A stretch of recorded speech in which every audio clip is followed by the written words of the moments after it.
Asthma is a chronic disease that causes inflammation of the lung airways, which can lead to severe constriction and difficulty with breathing. The National Heart, Lung, and Blood Institute reports that there are over 22 million people in the United States living with asthma, with almost 25% of them being children. While asthma cannot be cured, there are treatments which provide relief. Livestrong.com 1. A weak cardio system, shortness of breath, and the inability to do strenuous activities are three main causes or effects that asthma has on a human. The first main cause, a weak cardio system. With the cardiovascular system, it runs most of your body and holds many of your main organs such as your heart, your lungs, and other ones that also need oxygen. With asthma, it restricts the airway and causes difficulty to breathe, letting less oxygen levels into the body, making lungs work harder and hearts also work harder, not getting the oxygen they need. With the second topic of shortness of breath,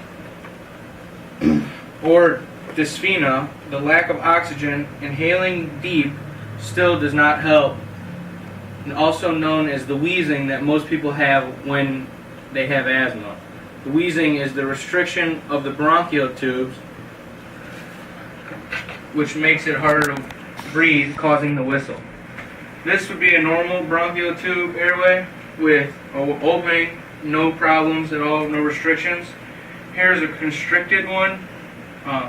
Just before an asthma attack, it would be very inflamed and just has a very small hole to be able to breathe through, and that's how you start getting the wheezing.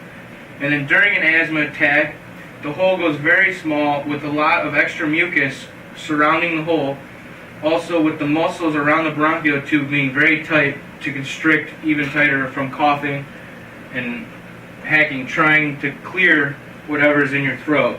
It's the body's natural cause to cough when you feel something is in your throat, so that's why many people with asthma cough.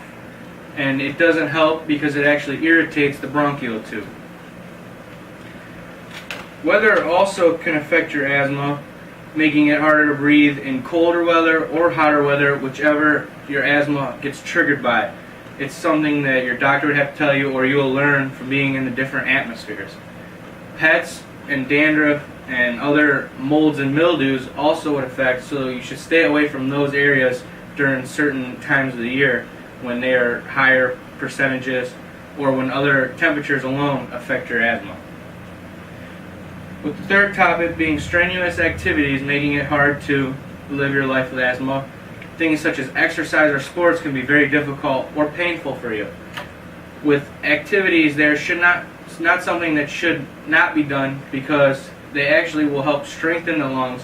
Even though you will have some pain to begin with, if it becomes a normal everyday thing for you, it will keep your lungs strong to help prevent against asthma breakdowns or attacks when you need your lungs the most to be able to breathe. So if you keep exercise going, it is actually something that many people quit doing when they have asthma because they feel the pain is not worth it. Exercise is very overlooked and should be done regularly when you have asthma or as a regular to stay healthy. With all the topics, mainly, they come back to see that oxygen is the most important thing to the body. Well, asthma, what it does is restrict your bronchial tubes, which bring the oxygen to your whole body, making less oxygen get to your bloodstream or any of your organs like your heart or your lungs, which weakens the body. This causes hardness of breath, which with not being healthy also makes it very hard. And every day just walking around living or the weather just to give you an asthma attack. Asthma is hard to live your life with, but with proper medicine and precautions you can still live your life. If you have asthma, you should just keep with your normal life going and live your life to the fullest.